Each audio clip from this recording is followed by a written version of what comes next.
Hello, everyone. Welcome to our special webinar today with STEM&Space.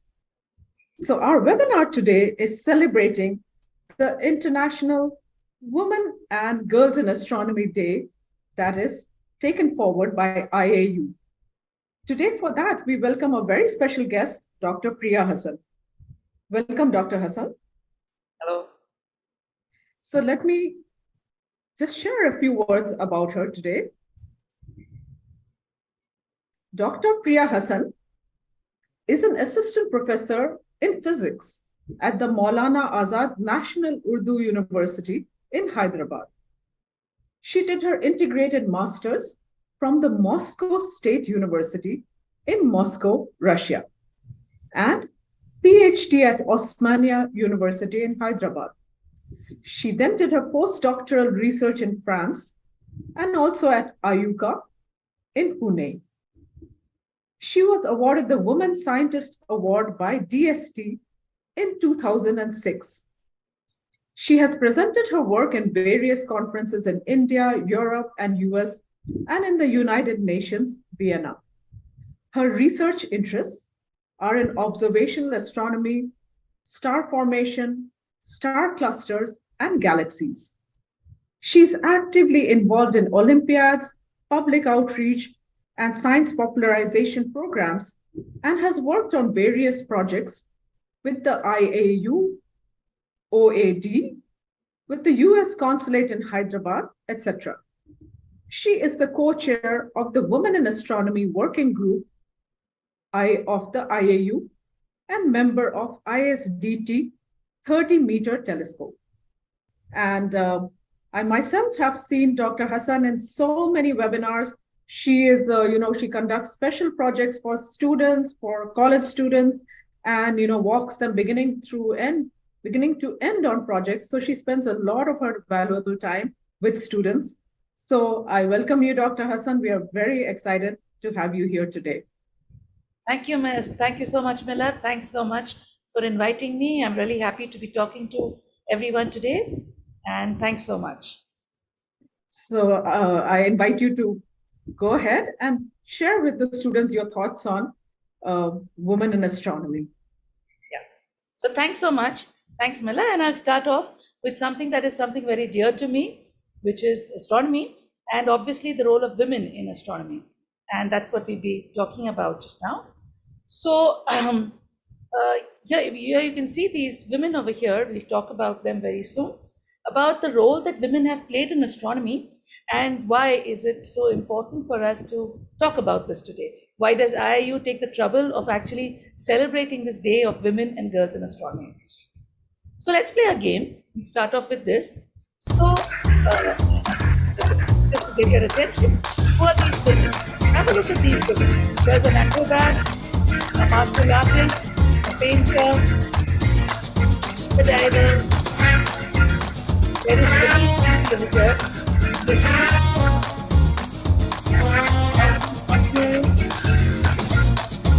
And all these women are scientists. They are almost women like you and me, right?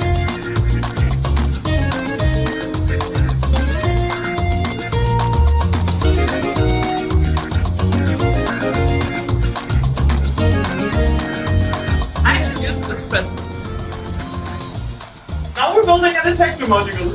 For this, we need to go into the clean. Ihr wollt wissen, was mich an der Wissenschaft begeistert? Ich liebe es, zu rätseln und Probleme zu lösen. Und im Grunde ist es genau das, was man als Wissenschaftler jeden Tag tut. The great thing about being a scientist is that you always have fun while working. Your work is like your hobby. We all agree that our everyday highlight in science is teamwork. Let's go to the labs.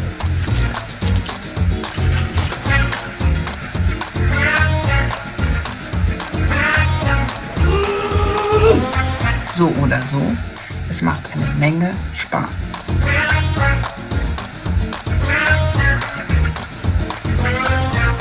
Wissenschaftlerin zu sein bedeutet, beharrlich und zielstrebig zu sein, aber genauso kreativ und neugierig. You feed your curiosity, you get inspired, and last but not least, You get to know amazing people around the world.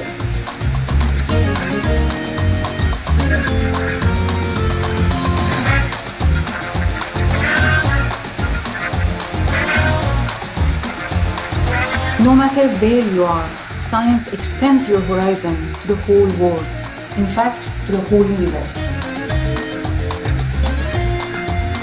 Science will shape you and take you to great places. I wish you all a happy International Day of Women and Girls in Science.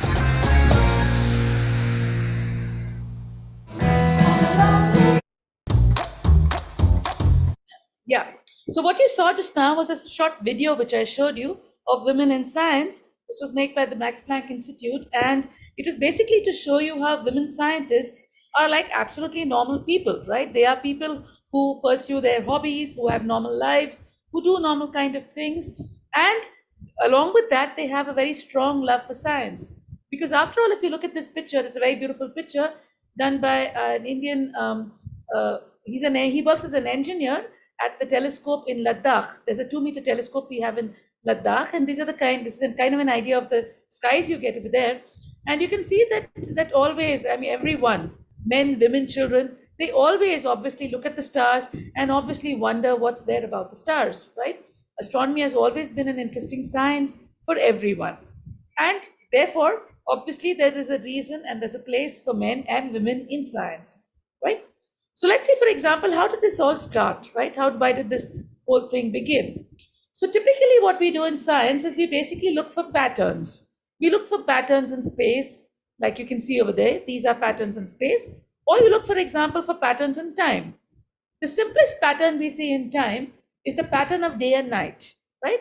The sun rises in a direction we call the east, sets in another direction we call west, and we know that the approximate day-night separation is approximately 12 hours. So this is the first, periodic cycle or repeated pattern which we see in terms of time. And this itself gives us very good this thing, because then we try to understand, why does this happen? Why do you have the sun rising in the east, setting in the west? Why does this happen? And that's when you can come up with the theory, either way, that the earth goes around the sun.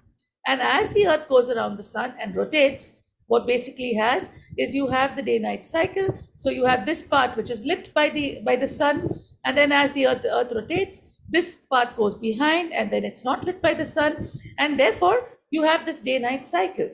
But if you were to study the day-night cycle, you can immediately apply it to something very useful. So what you see on the right over here is a sundial. So for example, if you put a stick in the sand, right, you would see that if the sun were to rise in the east, say in this direction, you will get a shadow in the west. And similarly, when the sun is setting in the west, you'll get a shadow in the east. And in principle, this can be used to actually measure time. So you can actually make a clock of your own, which is called a sundial, based on this very basic principle. Because you know that the sun rises in the east and sets in the west, you can actually check the position of the shadow and get the time on the day. And this is called a sundial, which is used as an instrument. This was used as a very, it was often there in gardens and various places where people, as timekeeping machines. The only problem is that it has to be there when the sun is out, but you can use the shadow of the sun immediately to measure time. So just a simple observation of day-night can be applied to actually produce an instrument like this, right? The next periodic cycle which we actually see is that we can see that as the sun rises in the morning, you can see it rises in different constellations all through the year. So all through the year, say for example around March, you'll see the sun rises near Pisces, and then in another zodiacal, these are called zodiacal constellations because they all are named after some animals, the zoo, right? And therefore you can see in different months of the year, the sun rises in different constellations. And that's when people realize that when the sun rises in different constellations, there are different seasons. So what you can see over here on the top, you can see that there are different seasons which seem to take place when the sun rises in different constellations. And that's when people realize that you can actually mark seasons depending upon where the sun is positioned. Now, this is something very, very important because typically you can actually use it, in countries like India where we have agriculture. You need to know when it's going to be hot, when it's going to be cold, when is it going to rain. You need to know where the sun is going to be. and hence you can actually map your seasons, right? And then another very important application of this is that you can make calendars. So once people knew that the sun moves in a certain direction along certain constellations, based on that you can define a calendar as to be the period in which the sun returns to the same place, right? And one already knows the day-night cycle, and you can count how many days that the sun take to come back to the same constellation, and that is what is the definition of a year, right? So you can define a year by the repeat of sun in a certain position, and you can actually measure how many days make a year, right? So that is based on the sun. The other periodic phenomena which we can see is the phases of the moon. You know, the moon moves from a crescent moon to a half moon to a full moon to a no moon, right? And that is the basis of what is called a month.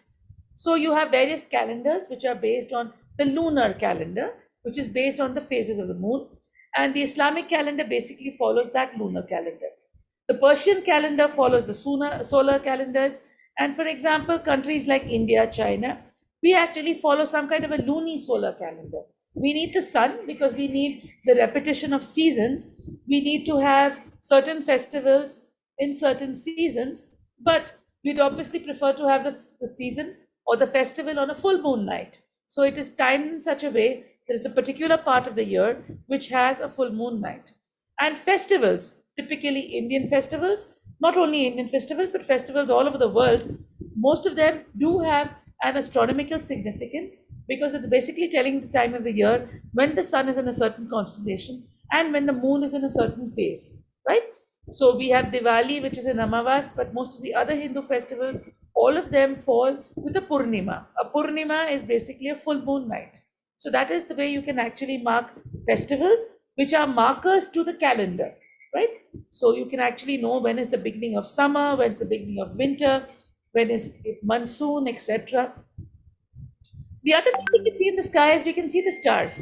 You can see how the stars seem to move around in the sky. You can see, these are planets. Planets move back and forth. If you were to look at Jupiter or Mars, you will see that they move back and forth and they loop around. But stars move in this kind of a motion. If you were to watch it all through the night, you can see they actually make circles.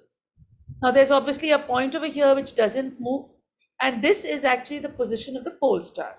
So the position of the pole star is actually, this is the height of this is the latitude of the place, right? So if you can identify where's the pole star, the point under which all the stars seem to be going around, that will actually tell you the latitude of the place.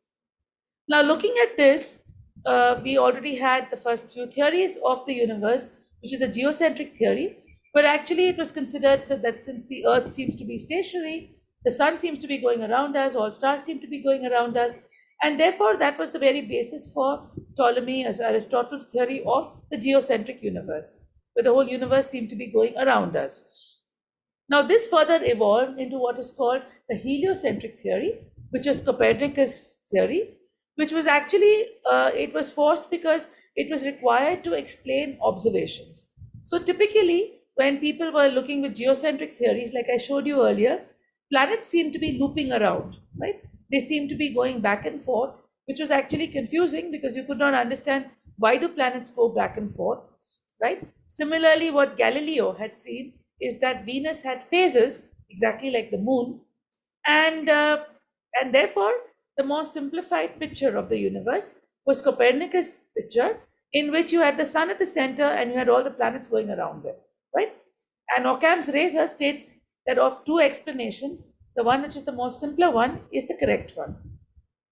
And therefore, what people realized is that by looking at the stars, like I said, you used it to make your calendars, you used it to mark seasons, to mark festivals, and then there was a very important application of calendars in the form of navigation, right? So you could actually find the position of the place. Like I said, by the height of the pole star, you'll know the position or the latitude of the place, and you could find out very more things. So especially countries who had to navigate in the seas, they had to study astronomy well so that they could navigate themselves in the seas, right?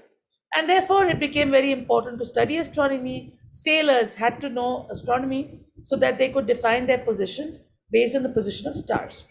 And therefore here you can see the two competing countries. This was Britain and this is France. So you had the Greenwich Observatory and you had the Paris Observatory. And these were basically set up because observing the stars became something very, very important to navigation. And therefore, all these countries, which were seafaring countries, which, were important, set up important, colonies all over the world, they had to learn how to navigate themselves in the sea. So that's the Greenwich Meridian, which these people are walking on, and the Paris Observatory. Both of them are very important things in the study of astronomy. And using this, people could actually see how to navigate the seas. We won't go into detail, but exploring the Earth, in the process of exploring the Earth, they required to explore the stars, because that would tell them their position on the Earth with which they could travel. Now, along with this, obviously came in the development of astrology, right? Astrology is not a science at all. Astronomy is the study of the universe, etc. But astrology is how, when people started believing that the position of objects, whether you had Jupiter in the sky or Saturn in the sky, these were the important objects which would define whether today is going to be a good day or a bad day, or for kings, whether it was a good day to start a war or not to start a war, to attack their neighboring kingdom or no. And that's when people actually started promoting the thing of astrology. So astrology also played a very important role in the build-up of astronomy, because kings, for example, they specifically needed an astronomer who could actually look up at the skies so that they could tell them what actually is, what is to be expected.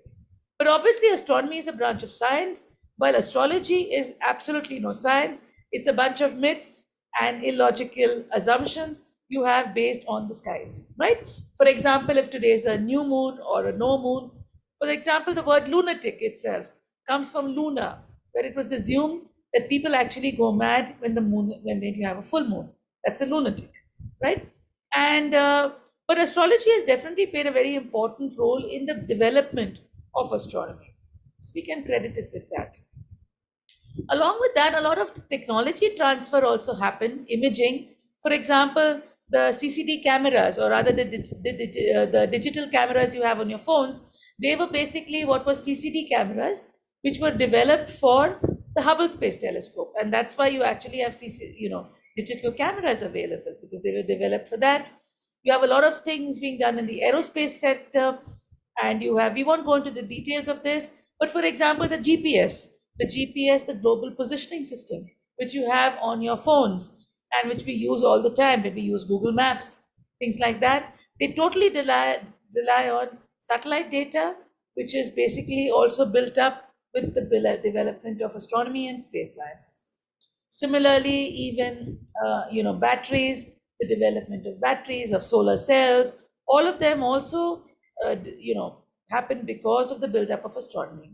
There's also a lot of thing in medical imaging, etc., which got built up with astronomy, and a lot with the military and things like that.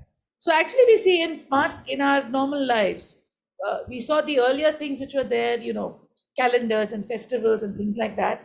But along with that, in daily life, even our smartphones, like I mentioned, the GPS, it basically relies on satellites, celestial navigation, etc.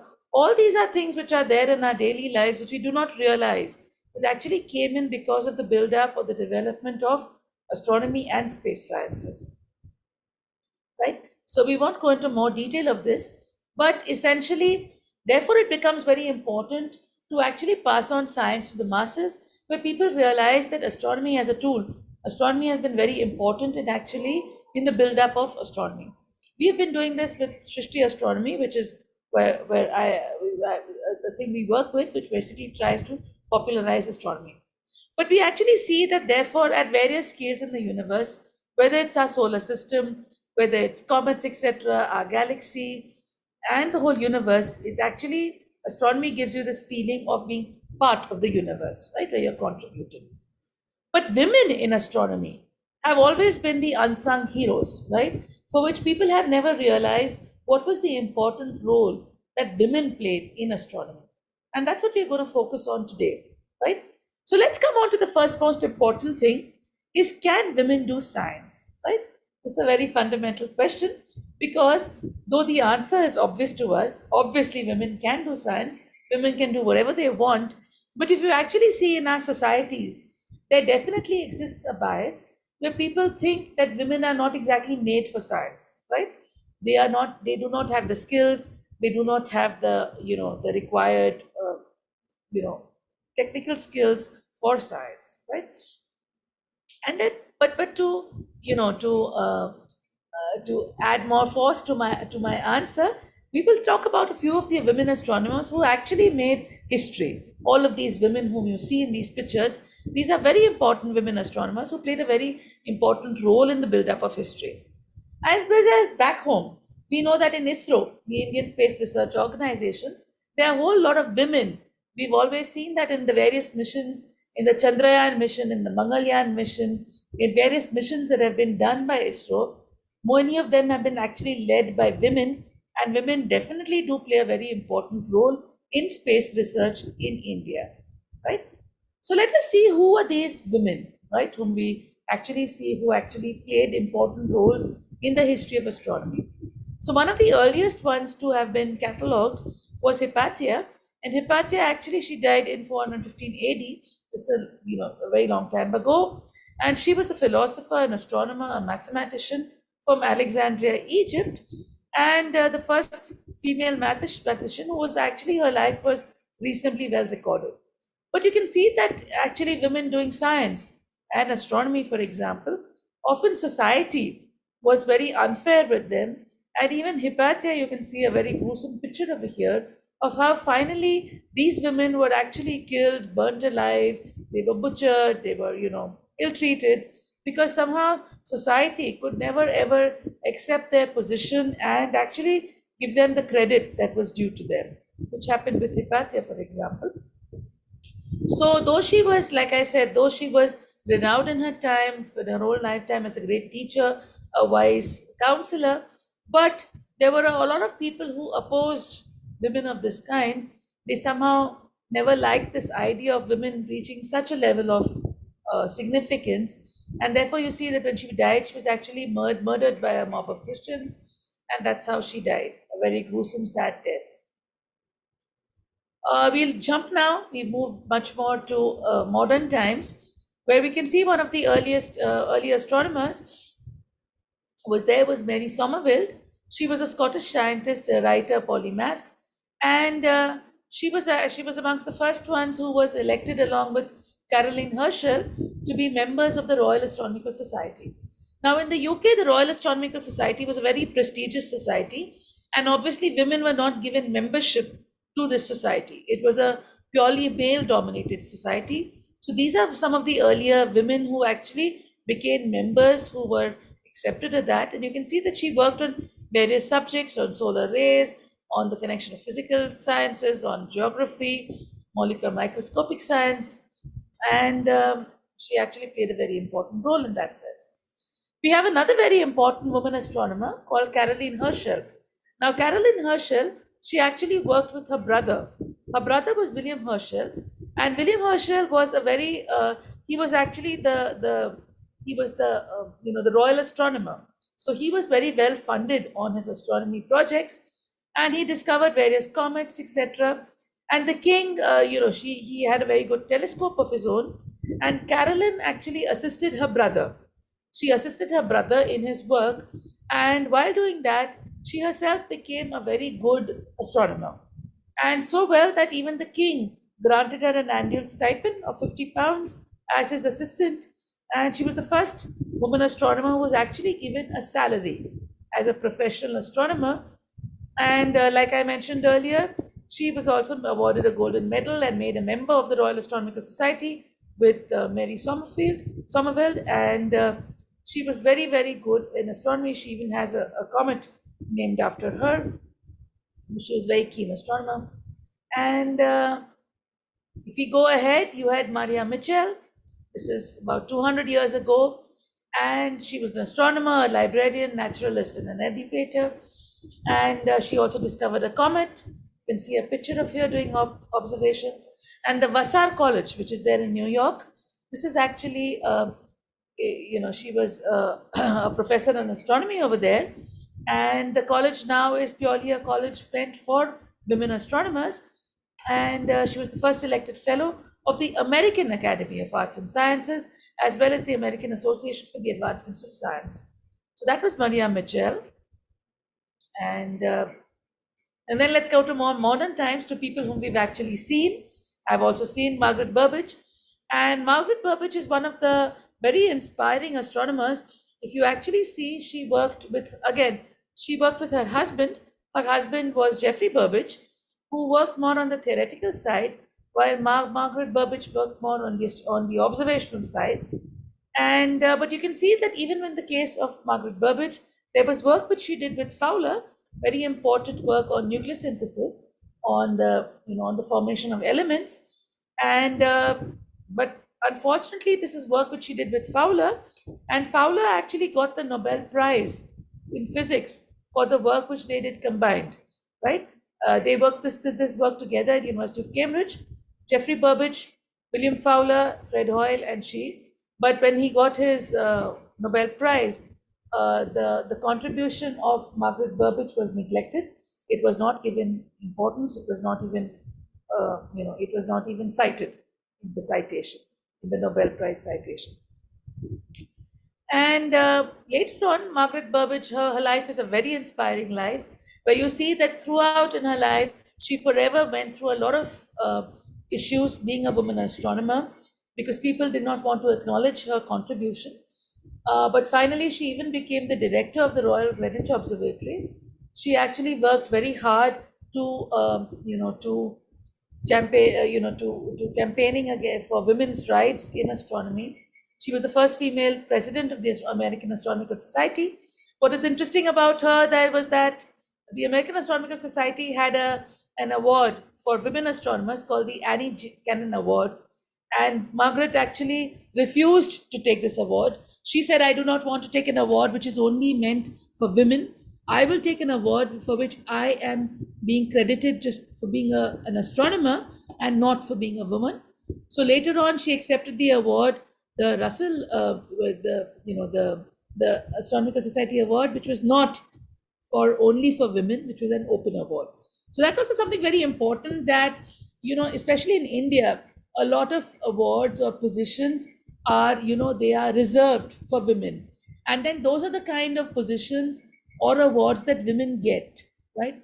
But obviously it is, it is kind of, it's very unpleasant to be getting an award which is only meant for women. So it kind of conveys the message to you that this is, an award which is being only given for women.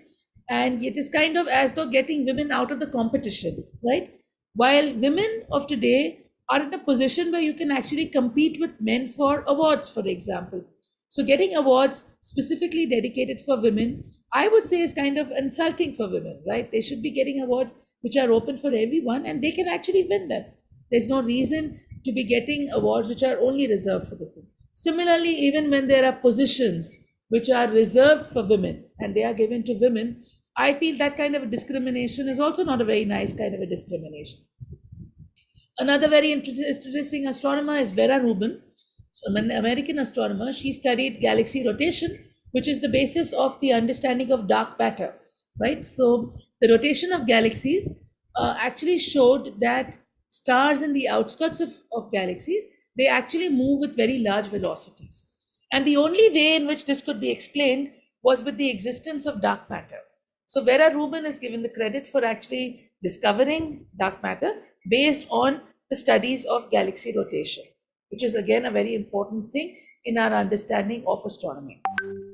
Another very important contribution was in Harvard, the Smithsonian Observatory. There is the Smithsonian Observatory, and they basically lived in a time when they used photographic plates and they took images of the skies.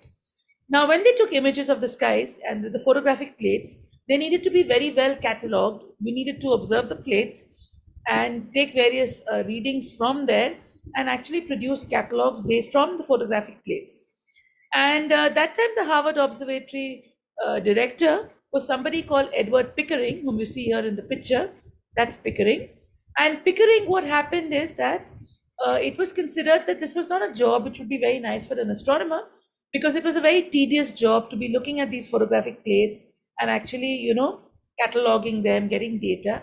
And therefore, he actually used women whom he actually called women computers or human computers. And these human computers actually did the job of cataloging of these photographic plates. And they were called the Harvard computers. And they included various women like Annie Jam Cannon, Henrietta Leavitt, Cecilia Payne, and Joanna Maury. And these are very important women who made very important discoveries in astronomy based on the data which they got from the observatory. And here's a picture of him. This was actually called Pickering's harem because he had employed these whole set of women to actually do work of this kind. Now, of them, one of them is Henrietta Leavitt.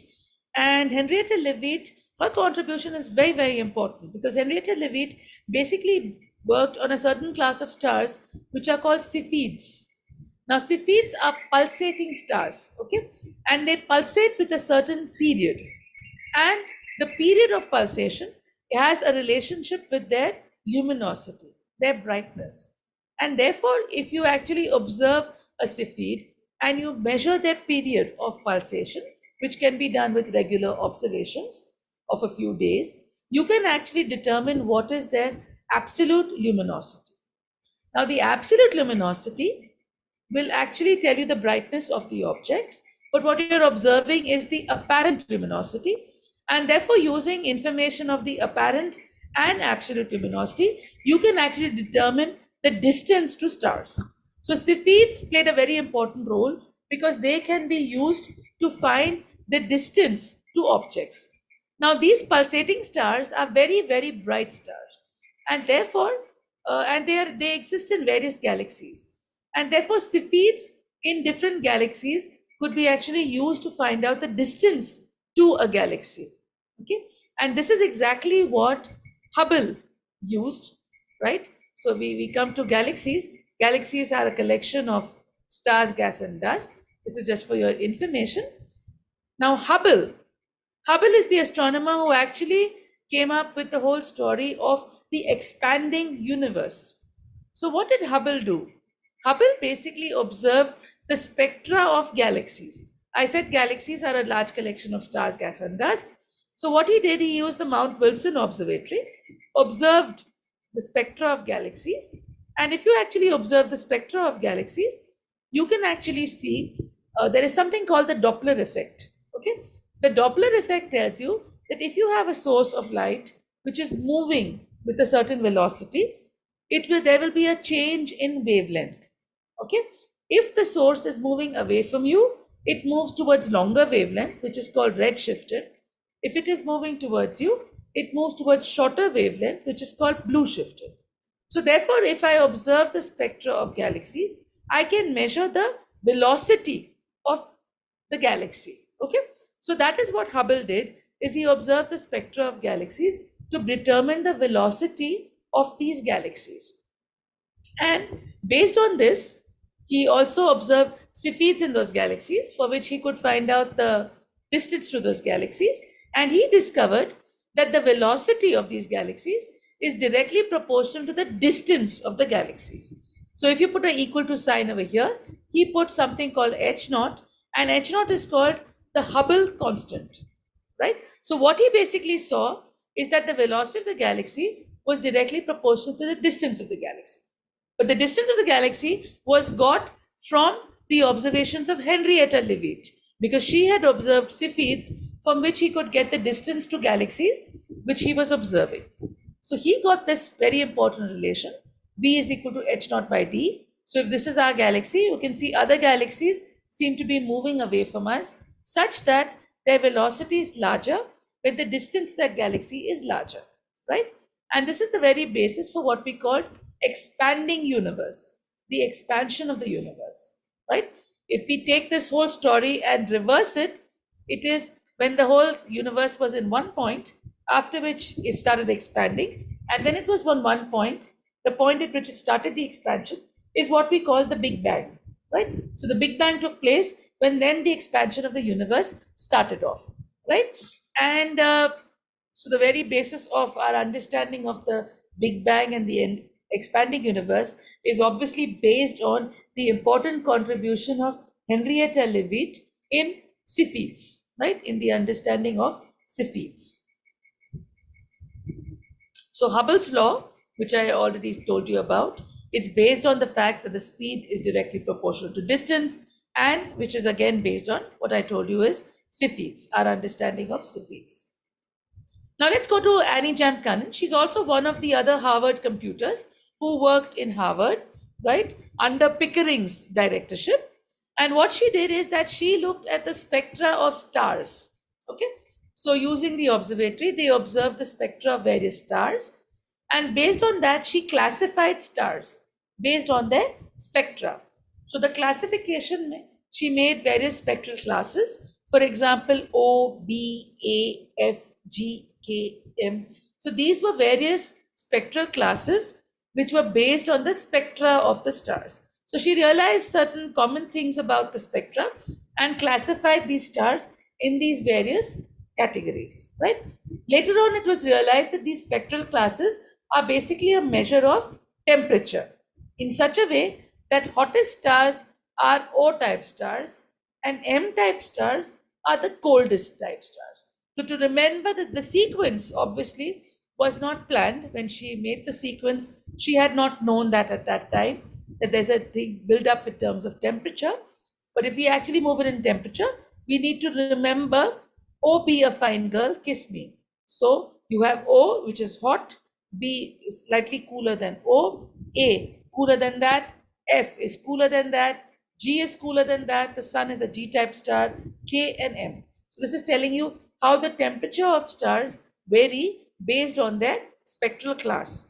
But Annie Jam Cannon is the one who actually defined these spectral classes of stars, right? So here, just for an example, I'm showing you some kind of spectra of stars. So you can see these various spectra of class. So for example, O-type stars, these are very, very hot stars. And therefore, you basically have only hydrogen lines. This is hydrogen beta, hydrogen gamma, hydrogen delta. This thing, because these are basically, it's very hot stars. You do not have other elements. But as the stars become cooler, you can see you'll have many more elements. For example, this is calcium, which can be seen in a K-type star. For example, in an F-type star, you can see another calcium K lines, right? So all of these are different kind of spectral lines, which you can see in different types of stars, right? And these are the kind of spectra that Annie Jam Cannon led with. So this is what a star spectrum looks like. You'll have a continuous one and you'll have these lines. These could be absorption lines or emission lines. Since these are all black, these are absorption lines. If they are emission lines, they are white in color, right? There'll be excess of light. So what Annie Jam Cannon basically did was to deal with spectra of this kind, right? You actually have spectra like this, where stars look something like this. And you can imagine what kind of labor this included, right? If you actually wanted to look at stars with such kind of spectra, right, and classify, imagine you're looking at spectra of this kind, and then you're going to actually classify this to actually see, which kind of stars. So that's the kind of work that she did of actually looking for these stars, right? We come to the next very important astronomer, who's Cecilia Payne. And Cecilia Payne is somebody very important because Cecilia Payne actually in 1925, in her doctoral thesis, she actually came up with she actually proved that the universe is basically made up of hydrogen and helium, right? And that is something very, very important because till that date, people did not know what is the composition of the universe. And at that time, when she put it, people actually, doubted her. And but then later on, follow-up observations proved that she was actually right in her thing. So something very as basic as that, as the composition of the universe, Cecilia Payne's work came in handy in that. But we come back to more recent times. Many of you all may have heard about Jocelyn Bell. Jocelyn Bell was a PhD student when she worked with Anthony Hewish, and she came up with a very important discovery, was a discovery of pulsars. Pulsars are certain kind of stars which rotate with a very large velocity, and they emit in the radio part of the spectrum. So Jocelyn Bell actually discovered them, and her supervisor actually got the Nobel Prize for her discovery in 1974. But unfortunately, the Nobel Committee again did not include even her name in the citation, because they said, oh, that was during her PhD days. So the credit for the discovery of a PhD student should go to the supervisor, right, and not to her.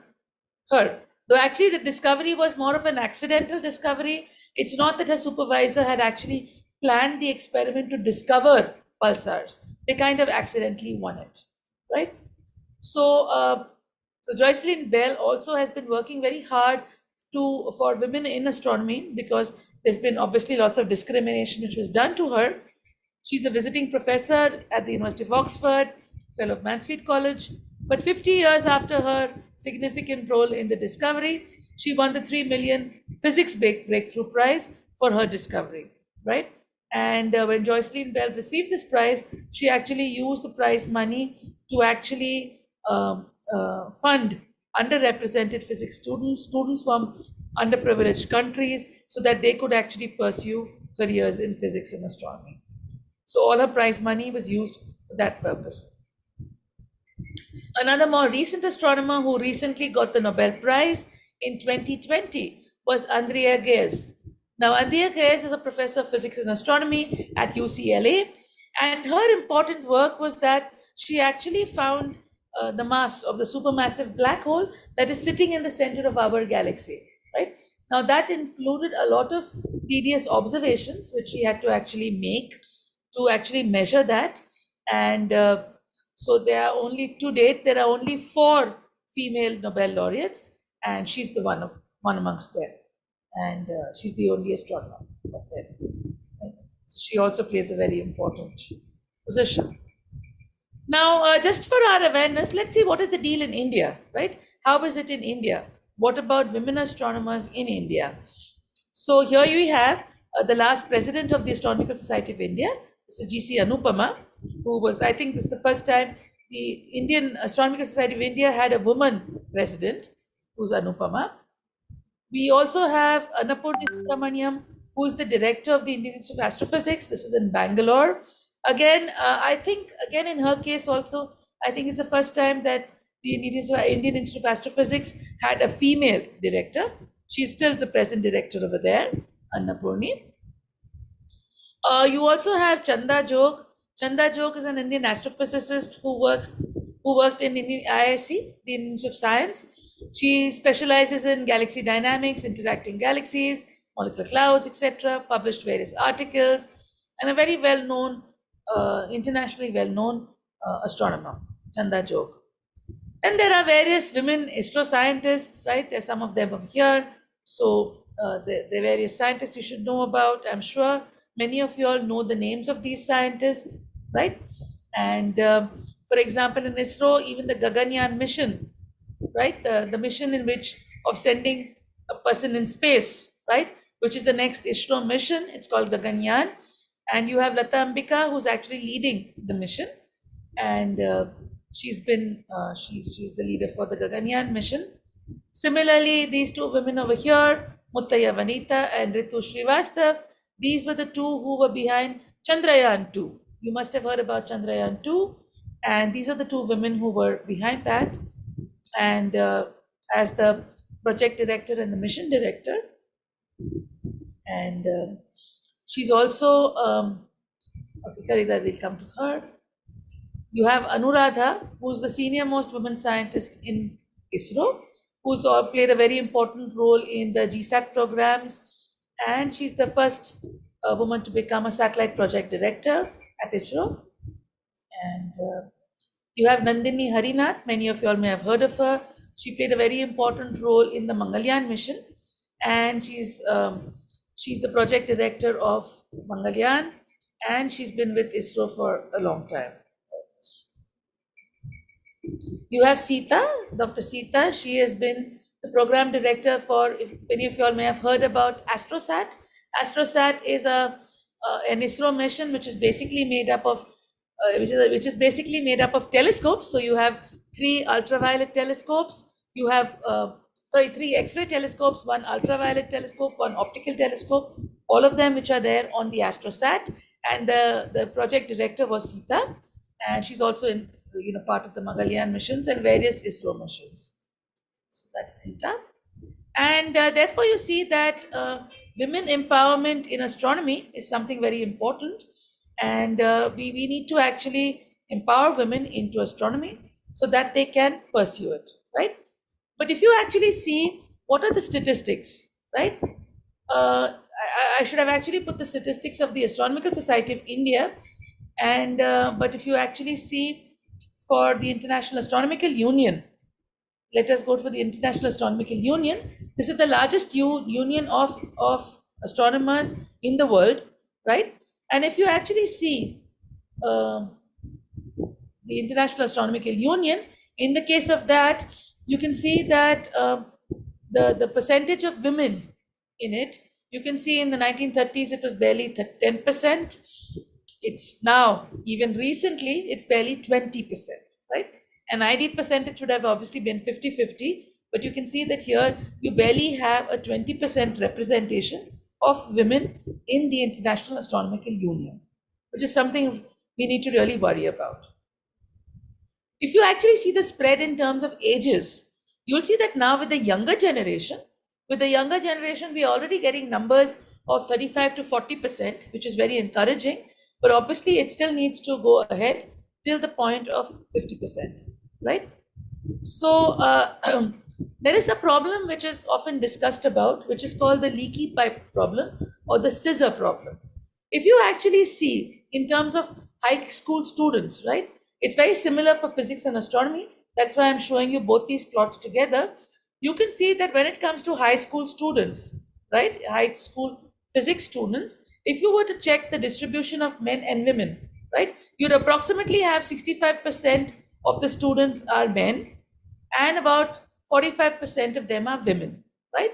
So it is slightly skewed towards having more men, but at the same time, it is reasonably close to 50-50, right?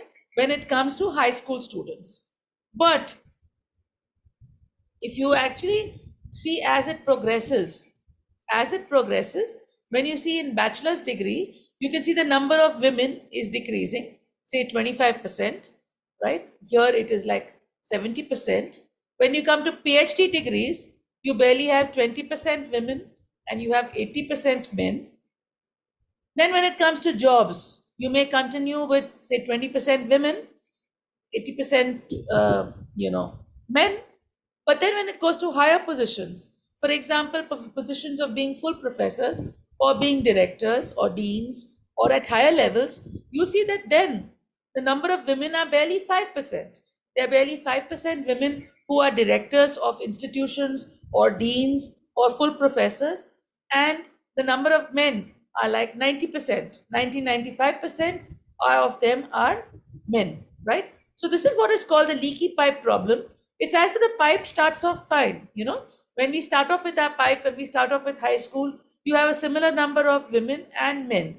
But as you progress ahead, as things move on for graduate students and for other kind of students, what you'll see is that the number of men seems to increase and the number of women decreases, right? So this is often called the scissors diagram or the leaky pipe program, where we actually start off with almost equal, right? But then later on, you can see that there's such a strong bias, where at director level, at higher levels, you have only 5% women and 95% men, right?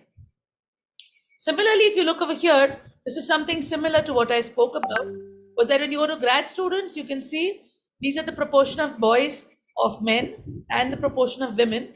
Postdocs, again, you can see they're slightly more, there are obviously more men than women, right? You have about 70% types, where assistant professors, 70% men, 30% women, associates, 80%, 20, full professors, close to 90, 95, and things like that. So this is exactly the same plot which I showed you, where you can see as you're going ahead, the number of women very starkly decreases and the number of men is very, very large, right? So at administrative posts, you have such a large amount of men compared to women, right? Now, administrative posts are very important because these are the people who are going to make decisions. They are the ones who are going to make rules. They're the ones who are going to make appointments. And therefore, it's very important that there is a better representation of women at that level, right? If you actually see, this is in numbers in the US, in India also it would be similar. You can see that if in the US population, you see the number of white women, right? If you see the population, white female women are 32%, male are 31%. This is the rest of the distribution of other kinds of people. But when it comes to jobs in science or engineering, you can see that 50% of the jobs are all white male, right? When they are actually, if a thing was unbiased, then this thing should be similar to this, right? You should have equal amount of representation of people, the population, in various things, right? For example, if you know you have 50% women, 50% men, you should have similar kind of things in various positions, right? But you can see over here that while you have 30% males, the jobs, 50% of them are men. The women are 32% of the population, but jobs in science and technology, only 18%, right? Half the women are gone, right? And if you actually see, when you compare with the other kind of types of people from different backgrounds, you can see that there are so many types which actually don't get represented at all, right? They do not get jobs in science and engineering. A similar plot can be made for people even in India, where you can actually compare how is it the difference in the population, right, in terms of jobs. Now, what are the key issues? Why do we have such a problem, right? One bigger problem that you have is stereotypes, right? Often people think of women as the caring type, and they should be doing professions, number one, which will let them take care of their children, of their families, of their homes, right? So their jobs should not take too much of time from them, as well as they are considered that probably they are not good at maths or not good at physics, not good at experiments. They may have a problem. So one big problem which we need to correct in our society is this stereotype, right? It's a very wrong stereotype to assume that women cannot do certain kind of things. Women are made to play with dolls, right? Little girls are given dolls for birthday presents. They are made to do, make a tea set, make things like that. While boys are given Lego blocks, they are given things with engineering kind of things, something where they need to think about more. And it's considered, oh, girls can do drawing, painting, coloring, and they need to do something very technical. So one very important thing is to change these stereotypes. So I think the correction to the problem is a 3-step process. First thing is about educating, right? We need to educate women. We need to educate people where they realize that women definitely can have careers in sciences if they wish. It also should be possible to recruit women. You should see to it that in workplaces, there is a certain representation of women. There should be a good amount of women in every workplace. And then once these women get jobs, right, efforts should be made to retain these women. Because what we often see is that when these women get jobs, they obviously have problems, because if they start a family, then they may start having children and they may have other responsibilities at home, due to which many women are forced to actually give up on their careers. They cannot have careers because they have to take care of people, take care of children. And therefore, if at workplace, there are certain things, there's flexibility in terms of timing, there's flexibility in terms of their working hours, then these women can be retained in their workplaces more easily. And therefore, what needs to be done is something called sensitization. That means at workplace, people need to realize that if you have women employees, you need to do certain things for those women employees to ensure that the women employees are comfortable at work, right? They should find it easy to actually, actually work in their workplace in terms of timings, in terms of work, in terms of pressure, right? And therefore, the International Astronomical Union realized that it's very important that we do something about women in astronomy, because we are so underrepresented. Like I said, barely 20% of the women are 20% of the members of the International Astronomical Union are women. And therefore, we need to do something about it. So they set up a working group for women in astronomy. So the chair of the group is Mamta Pomier. She's the chair of the Women in Astronomy Working Group, and I am the co-chair, right? And along with that, this is our working group. We have a working group which meets regularly so that we discuss and we talk about what are the things we can do to improve the situation for women in astronomy, right? What can we actually do? So we have actually been working on a 4-point program. One is awareness and sustainability. That means, like I said, we basically get people aware of what are the issues that women are facing in astronomy. What are, so we conduct, for example, surveys to actually see what are women doing, what are the kind of jobs they are getting, how are they managing to do their research, right? And this research gets presented in a magazine, it's called Ensemble, in which we actually present what are the results of our surveys, right? Along with that, I have been focusing a lot on what is called training and skill building, because I strongly believe that if women have the skills required, then people will have to employ women, because these women have the skill and they actually know how to do things.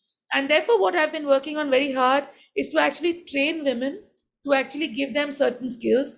And in astronomy, basically, these skills basically using a lot of software, doing a lot of analysis with data, studying data analysis, doing a lot of coding, studying machine learning, studying various different kind of techniques which are being used now in research.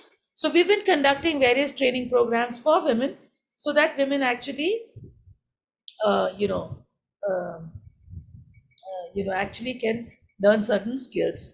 We are also working on fundraising to raise funds to provide financial support to women, so that in their crucial stages of career, if they have some kind of financial support, then they can concentrate on their work. And, if they are given some kind of fellowships or scholarships, then they can concentrate on their work.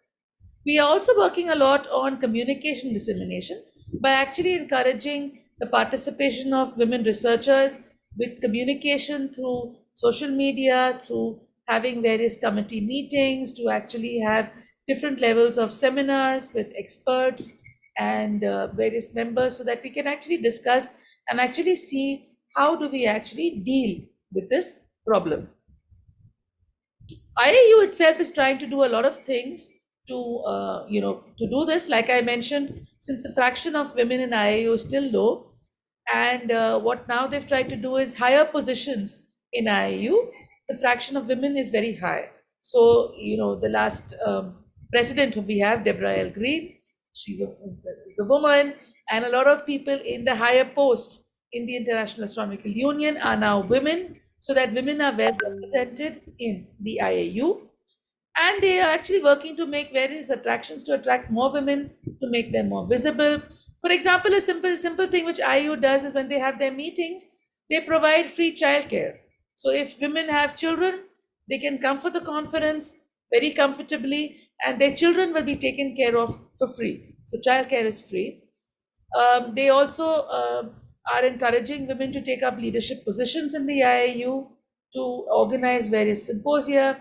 They're trying to keep a check on various meetings and symposia, to check in the speakers, how many of them are women, how many invited speakers are women, how many contributed talks are by women.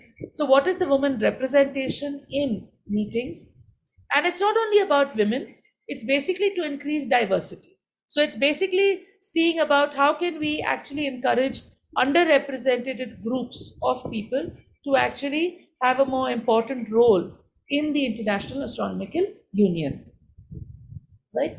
So if you actually see the gender distribution in the IAU, you can see that there are certain countries, the ones in blue, where you have a very small representation of women, which is less than 10%. There are some countries where you have 31 to 40%. You see this in South America, these ones over here. And there are bulk of countries, for example, you have in the North America, it's barely 20%. You have Russia with close to 30%. And then you have India and a lot of Southeast Asia, Australia. All these countries are within 20%, right? So these are countries where we definitely need to do things. You can see that, so the focus you can see has to be on these countries which have less than 20%, right? Something serious needs to be done about those countries, about women astronomers in those countries. So if you actually see, the IAU is now working very hard so that it's much more inclusive and there is a much more diverse group of astronomers all over the world. So you can see the representation is improving. And they also set up the day that we are celebrating, which is the International Day for Women, Girls and Women in Astronomy, was set up by the IAU to basically ensure that we do set up some programs or some things to essentially encourage women in astronomy, right? This is just another, just another picture. This is the IAU General Assembly in 1928, where you almost do not see any women, right? But you can see that it is now, you see, this is the only women in this, 1, 2, 3, 4, 5, 6, 6 women, 1928. But you can see that now, this is in 1932, and the executive committee, you don't see women much over there.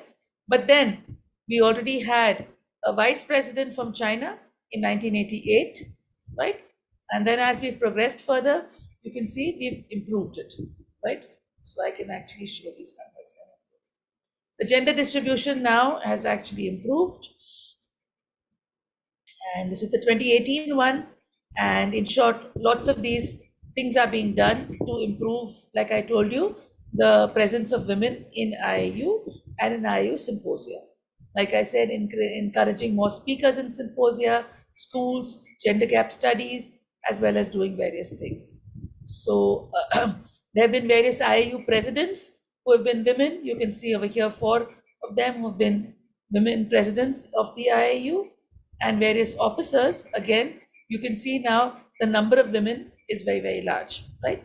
These were for the 2018-2021. You see 3/4 are women, and you can see that as you're progressing, the number of women is steadily increasing, right? So the General Secretary also being a woman, division presidents. IU has various divisions. Again, you have various divisions with female presidents, and increasing the amount of women in this thing. We also have what are called Women in Astronomy lunches, where women are actually, there's a separate lunch during the General Assembly, where women astronomers come together and actually discuss issues. There's also the International School for Young Astronomers, PhD prizes. Now, this is a prize which is given, not reserved for women. This is for general category, but you see that in these prizes also, you do have women which are featuring, right? And therefore, you can see this is the true kind of competition where women are actually winning prizes in PhD prizes, as well as the group of fellowship. Again, this is a fellowship in which there is no reservation for women, but you can still see women getting prizes. And like I said, we celebrate the Women in Girl in Astronomy Day, which is what we're doing together today, right? So I will wind up with this, where we are being very optimistic, where we do hope that now with the way we are actually looking at this gender gap, we hope that we can address the problems so that we can actually have this thing, right? So let's actually look towards, this is what I would say would be my wish, would be a wish where basically women, men, everybody gets a freedom of choice. Women can actually choose careers, including careers in science as well as in astronomy. They should have the freedom of choice. There should be equal opportunities for women. I do hope that finally we do not have a requirement for reservation for women.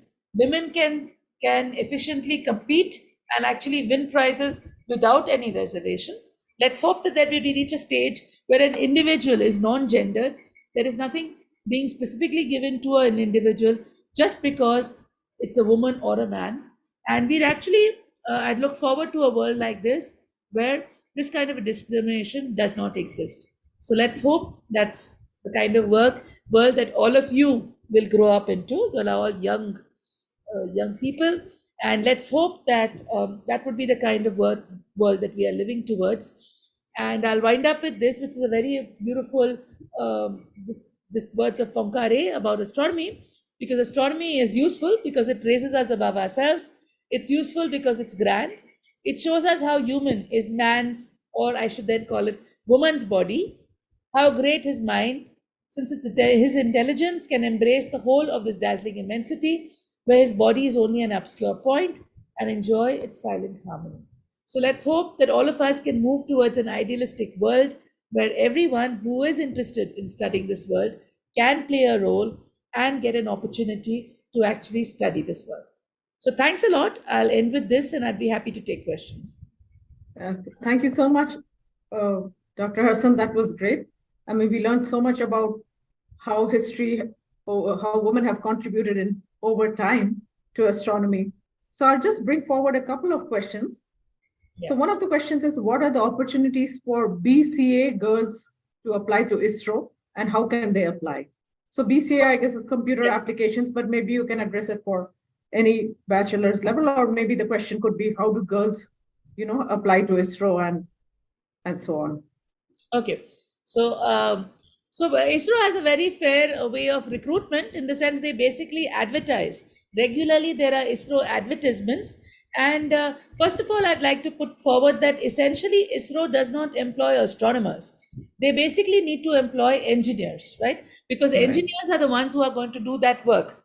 So obviously, with a BCA degree, you can apply in ISRO, because they need people who, more than astronomy skills, have engineering, computer skills. That's the kind of skills they need.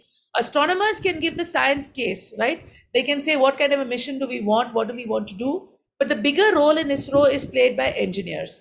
And this could be engineering, all branches. It could be mechanical, civil, electronics, all kinds of engineering branches. And like I mentioned, they have their own regular advertisements. Some of them are via tests, some of them are direct interviews. And you basically need to keep a lookout on the advertisements from ISRO and apply as and when they come.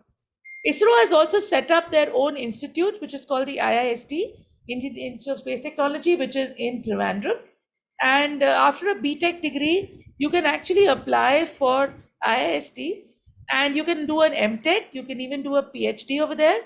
And what they do is they provide you with a stipend, and as well as you have a direct recruitment onto ISRO, because they train you exactly for the kind of job they need you to do. So you can, actually join there and get a job straight in ISRO. So one is through the advertisements, and one is actually join as a student in IIST, and that get imbibed into ISRO. You can do it either way. Yeah. Thanks. That's, that would be great. And another question again for ISRO is, you showed so many women in ISRO who have been, project managers of top level missions. So how did the women in ISRO particularly get to those kind of high positions, given what you're saying about, women going into astronomy and space sciences? So actually, I would give them the credit. I would tell them that obviously it is sheer hard work, right? It's been a lot of persistent hard work. If you actually, there are many of their interviews available on the net, or there's a very good book also, which is there on these women in ISRO. And you'll actually see that obviously they have gone through a lot of hurdles. Obviously, I'm sure Mila will also agree with me that often when women have to compete in careers, things like that, often they have to put much more effort than their male counterparts, right? Because the woman has to parallelly also handle her home and her children and her various things. Right. Somehow society expects women to be doing that more than men. There are many men who obviously do help their women, help them. Like if you read about many of these ISRO women, many of them have had very understanding husbands who've actually, taken care of the home front in their absence. But definitely I would agree that women have to put more work than their male counterparts. I'm saying, and that is, I think, beyond doubt. Right. You have to put in hard work. So I would say that we give the credit to these women that they've definitely just been persistent and put in a lot of hard work. And I think that's the only thing that helps. You just have to be persistent and work hard. Right.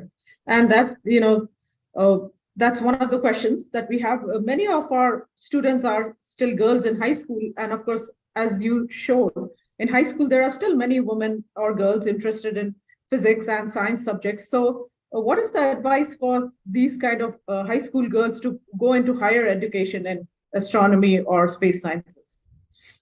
Yeah, so I would encourage them, go for it. If you're interested in it, you should go for it. Like I said, it's a matter of choice. There is nothing that I would say, it's not that science is something greater than, say, for the humanities or some other subject. Right. It's a question of choice. If you have a subject that appeals to you, you should be doing it. And I think you should actually just go for it. There's lots of information available on the net. You can get in touch with me. Mila ma'am could also help you. There are various ways in which you can figure out how do you go ahead. But I think you really have to just go ahead with your, follow your dream, go ahead. And I think that's the way out. Right. So with that, I thank you. And I would like to, share with students that I myself have sat in on Dr. Hasan's skill workshops that she has done for young women. And that's really amazing because she teaches all the way from Python to coding to data analytics. So next time she does that, I will share such information with our students also. And thank you again, Dr. Hasan, for talking to us and encouraging everyone to pursue astronomy and space sciences in their careers. Yeah. Okay. Thanks a lot. Thanks so much for having me.